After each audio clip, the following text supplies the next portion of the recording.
ये कहानी है पीर पैती गांव की। वहाँ हर साल रक्षाबंधन पर बहुत बड़ा मेला लगता था। गांव के उस मेले में काफी चहल पहल थी। किसी ने खिलौनों की दुकान सजा रखी थी तो किसी ने बर्तनों की। कोई झूले पर झूल रहा था तो कोई बैलून फोड़ रहा था, कोई जलेबियां बेच रहा था तो कोई गोलगप्पे और चाट पकौड़े। आइए आइए आइए, 10 के 4 गोलगप्पे, खाइए खाइए खाइए। वैसे मेले में तो हर जगह भीड़ थी, लेकिन मेले के एक कोने में भारी भीड़ थी। वहाँ पर एक बहुत बड़ा शो दिखाया जाने वाला था। हजारों लोगों ने टिकट खरीद रखे थे और सैकड़ों लोग और भी थे जो टिकट काउंटर पर टिकट की आस में लगे हुए थे। अरे भैया, धक्का क्यों मार रहे हो? धीरे धीरे लाइन में आओ। अरे धीरे धीरे के चक्कर में रहोगे तो सारी टिकटें बिक जाएंगी। अरे बिक गई तो दूसरे शो की टिकटें ले लूंगा। अरे भाई, इस खेल का केवल एक ही शो होगा और वो भी आज। तुम्हें पता नहीं है क्या? वो शो बहुत ही हैरतअंगेज होने वाला था। पहली बार मेले में ऐसा शो आया था जिसे हर कोई देखना चाहता था। टिकट काउंटर पर बैठा आदमी माइक से बार बार अनाउंसमेंट भी कर रहा था। अरे आओ आओ, बहने आओ, भाई आओ, चाचा आओ, चाची आओ, देर मत लगाना, क्योंकि देर की तो पड़ेगा पछताना। पहली बार रक्षाबंधन के इस मेले में वो खेल आया है जिसको देखा आप दांतों तले उंगलियां दबा लोगे, सांसें थम जाएगी आपकी और दिल की धड़कनें कई गुना बढ़ जाएंगी। तो देर मत करना, जल्दी से टिकट कटाना। रात के 9 बजे वो शो शुरू होने वाला था। उस शो में 3 सगी बहनें गुंजा, मीना और दीपा एक भयानक करतब दिखाने वाली थी। वो तीनों बच्चियां अपने शरीर में आग लगाकर 1000 फीट की ऊंचाई से नीचे पानी में कूदने वाली थी। क्या कहा? अपने शरीर में आग लगाकर वो बच्चियां नीचे कूदने वाली हैं? हाँ भाई, ऐसे स्टंट तो लड़के करते हैं, लेकिन इस बार लड़कियां कर रही है। बाप रे, इसमें तो जान का बहुत खतरा है। लेकिन आखिर ऐसी क्या मजबूरी है उन बच्चियों की कि वे अपनी जान जोखिम में डाल रही हैं? गुंजा, मीना और दीपा के पिता का नाम था मनोहर लाल। तीनों बच्चियों की मां की मृत्यु उस समय हो गई थी जब उन तीनों की उम्र 10 साल से भी कम थी। मनोहर लाल अपनी बच्चियों से बहुत प्यार करता था। उन्हें माँ और पिता दोनों की खुशी देने का प्रयास करता और इस खुशी के लिए वो हर दिन अपनी जान जोखिम में डालता। बाबा, आप कोई और काम क्यों नहीं करते? इसमें कितना खतरा होता है। हाँ बाबा, हम तीनों बहनों को बहुत डर लगता है जब आप काम पर जाते हैं। अरे मेरी बच्चियों, जब जो होना है वो तो होगा ही, और खतरा किस काम में नहीं है? मौत तो कभी भी कैसे भी हो सकती है। तेरी माँ कौन सा खतरा उठाती थी, लेकिन वो बेचारी भी चली गई ना हम लोगों को छोड़कर। बाबा, माँ को तो बीमारी थी, लेकिन आप तो जानबूझकर खतरा उठाते हैं। अरे मुझे कुछ नहीं होगा मेरी बच्चियों, तुम लोगों का प्यार मेरे साथ जो है। मनोहर लाल मेले में मौत के कुएं में मोटरसाइकिल चलाता था। कई साल हो गए थे उसे ये काम करते थे। उसके शो को देखने के लिए लोगों की खूब भीड़ लगती। उसके खेल को देखकर सभी दांतों तले उंगली दबा लेते। अरे बाप रे, ये तो चलती बाइक पर खड़ा हो गया। अद्भुत है भाई, ये तो अद्भुत है। मेरे तो पूरे पैसे वसूल हो गए भाई। मैं तो अगला शो भी देखने वाला हूँ। गजब का बंदा है ये तो, और कितना बहादुर भी है। कितना कंट्रोल है भाई इसका अपनी बाइक पर। लेकिन शायद उस दिन कुछ तो ऐसा हुआ कि मनोहर लाल का सालों का अनुभव मौत से मात खा गया। लोग जब दांतों तले उंगली दबाए उसका खेल देख रहे थे, तभी पता नहीं कैसे बाइक का ब्रेक फेल हो गया और फिर पल में ही सब खत्म हो गया। मनोहर लाल की मौत के कुएं में खेल दिखाने के क्रम में हो गई। उसकी बेटियों को जब ये पता लगा तो सभी भागी भागी वहाँ आई। बाबा बाबा, अरे कितना मना करती थी मैं इनको कि मत करिए ये काम, लेकिन ये नहीं माने।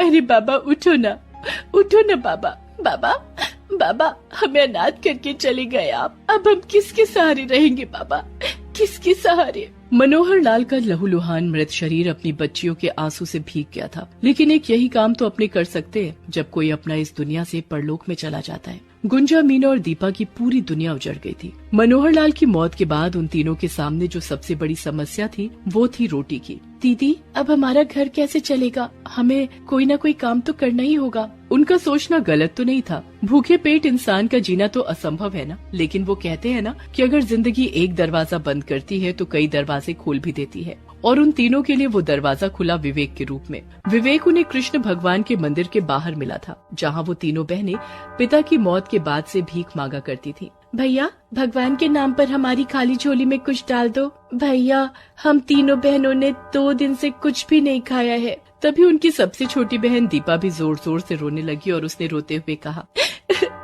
भैया सिर्फ एक बिस्किट खिला दो न भैया।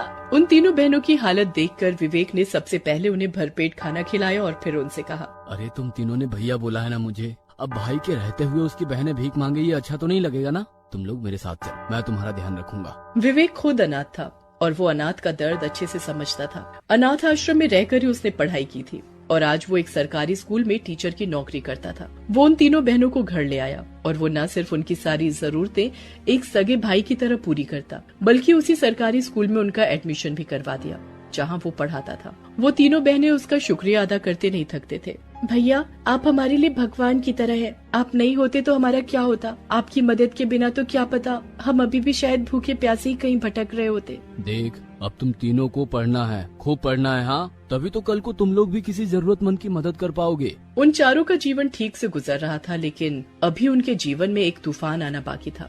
रक्षाबंधन के 3-4 दिन पहले की बात है। तीनों बहनें स्कूल में थीं। स्कूल में पीरियड चल रहा था। विवेक ऑफिस में बेहोश होकर गिर गया था। एक बच्चा भागता हुआ गुंजा के पास आता है। अरे तुम्हारे भैया यानी विवेक सर ऑफिस में अचानक गिर गए हैं और वो बेहोश हो गए हैं। शिक्षकों की मदद से विवेक को अस्पताल पहुंचाया गया। वहां डॉक्टरों ने उसका चेकअप किया और चेकअप के बाद जो बात उसने तीनों बहनों को बताई, उसे सुनकर वो रोने लगी। देखिए आपके भाई को ब्रेन ट्यूमर है, उसका ऑपरेशन करना पड़ेगा और वो भी जल्द से जल्द, लेकिन इसमें 5 लाख रुपए लगेंगे।